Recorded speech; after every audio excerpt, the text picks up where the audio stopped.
kan yang bikin happy katanya apa ya?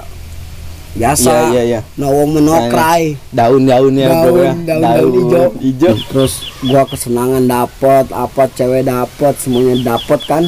Iya benar. Nah setelah itu kan gua nggak sholat bre gua.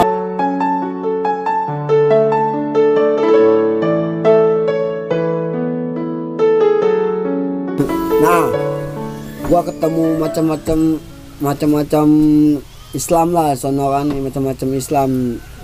Sampai gua ibarat kata terus pengen belajar kan gua. Nah yang keempat kan doa yang keempat gua pengen hafal juz 30 nih dari Anas sampai An-Naba nih. Nah sampai Anas gua belajar, terus sambil belajar gua di sana adalah perdebatan bre sedikit kan dari Islam NU, Islam Muhammadiyah, Islam Salafi, Islam teroris kan. Segala golongan gitu dari segala golongan. Bagaimana Rasulullah pernah menyebutkan bre. Iya.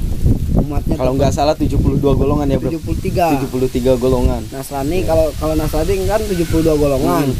Islam akan terpecah 73 golongan dan satu golongan hanya yang ikut bersamaku. Nah itu gue bre, gue nyari-nyari yang satu golongan, kata gue yang mana nih yang benar kan. Bener-bener. Sedangkan Islam banyak nih kata gue kan. Taunya yang Ahlussunnah wal Jamaah. Yang gimana nih Ahlussunnah wal Jamaah, kan banyak orang berkata kalau Ahlussunnah wal Jamaah yang berjamaah. Iya. Emang iya, tapi ada yang meyakinkan gua kan gitu. Dimana kita ibarat kata kan setelah sholat wajib, sholat yang ibarat kata yang dahsyat itulah sholat tahajud kan. Sholat tahajud itu dimana Allah itu turun ke bumi kan, turun ke bumi dimana orang-orang itu lagi tertidur. Bre. Nah dari sholat tahajud itu kata Allah kan gini, wahai hamba-hambaku, mintalah kepadaku niscaya akan kukasih kan. Pokoknya gua tiap hari sholat tahajud karena gua pengen ringan hukuman gua bre, kata gua pengen nggak ninggalin ini, pengen kuliah lulus kan gitu. Nah tapi jawaban kita apa setelah kita kata Allah mintalah kepadaku kan, bahwa sholat tahajud itu lebih penting setelah sholat wajib ya kan. Setelah sholat wajib, taunya kan Allah sendiri yang turun, hadisnya seperti melesat seperti panah gitu kan, yang ibarat kata yang dilepaskan gitu, nggak mungkin nggak tembus kan gitu sholat tahajud. Nah di situ kan gua, ya Allah kata gua sambil belajar baca hadis, gua belajar hadis kan. Alhamdulillah tuh gua bre An-Naba, tinggal An-Naba nih gua tinggal ngapalin An-Naba nih 3 ayat lagi kata gua gini, apa seharusnya gua udah pulang tuh bre 6 bulan tuh, gua 6 bulan 15 hari kata gua, ya Allah kenapa nih kata gua kan, gua belum pulang kan. Sedangkan gua ingat sama doa-doa gua sebelum masuk kan, ada 5 kan, cuman 1 nih janji yang belum terpenuhi. Janji yang belum terpenuhi. Taunya gua dari surat An-Naba 3 ayat terakhir bre belum hafal nih.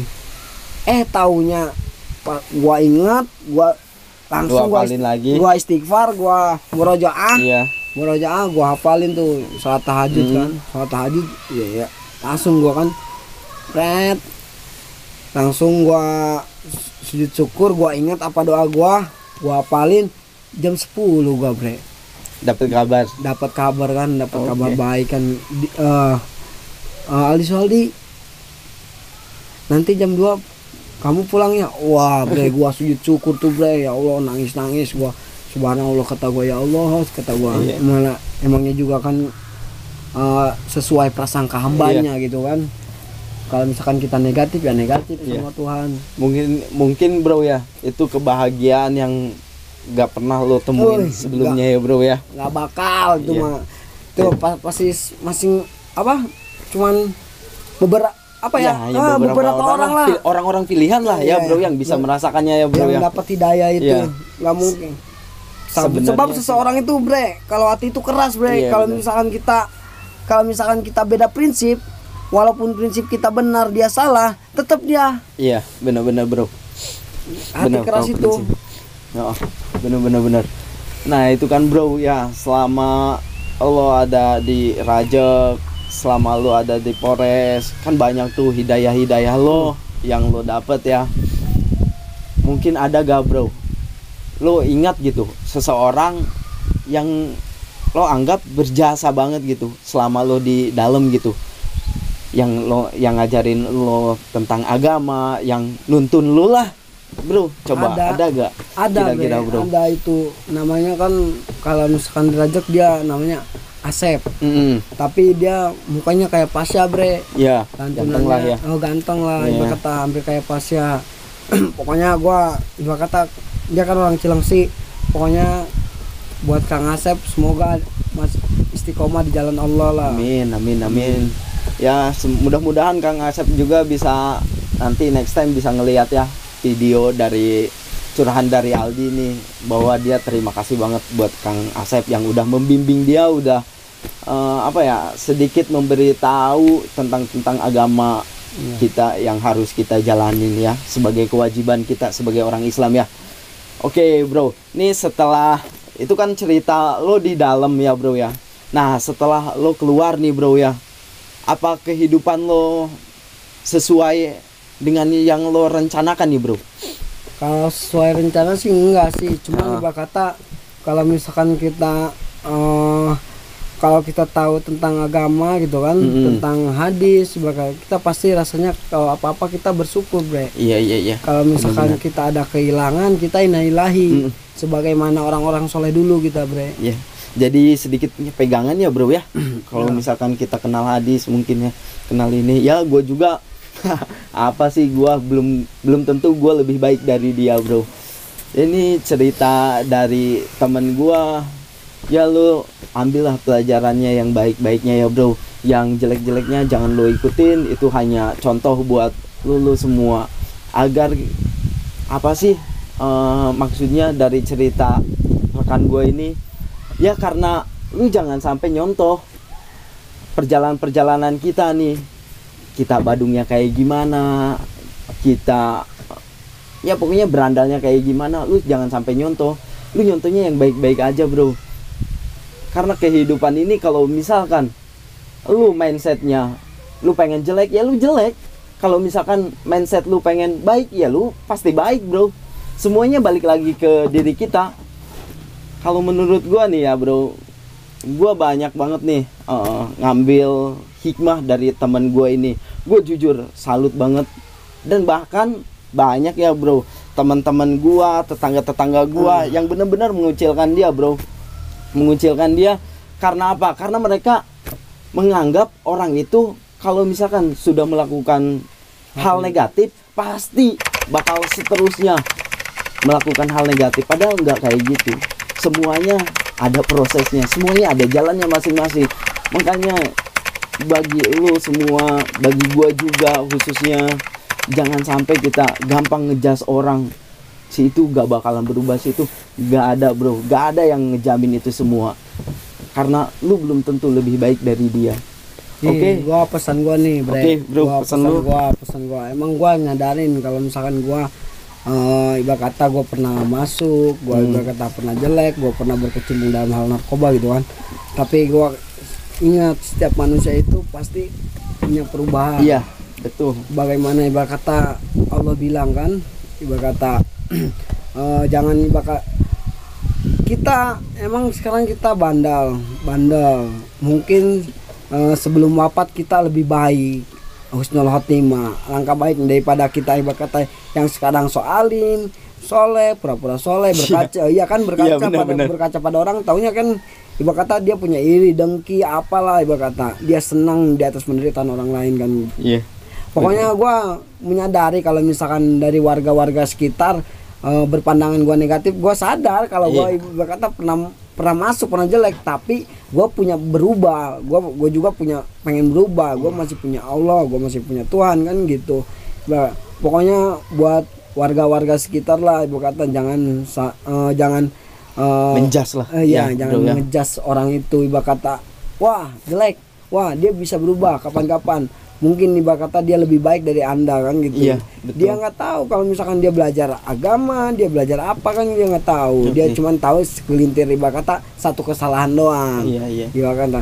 Nah, buat kesan-kesan buat kawan-kawan gua, buat semuanya, pokoknya jauhilah narkoba, kita udah stop, kita mau drug. Pokoknya narkoba itu tipu daya setan lah. Di mana kita contoh nih, mau tipu daya setan, model kayak Putih kan, kita nggak makan, kita nggak tidur. Dia bilang enak, padahal yang enak kita makan, kita tidur. Iya. Itu yang enak. Ya Jadi itulah. dibalik ya bro. Iya, emang itu tipu daya setan lah, makanya jauhi. Pokoknya ibarat kata jauhi narkoba. Intinya ibarat kata kembalilah. Mudah-mudahan Allah kasih hidayah. Dimana hidayah itu susah bre. Untuk ibarat kata susah apa?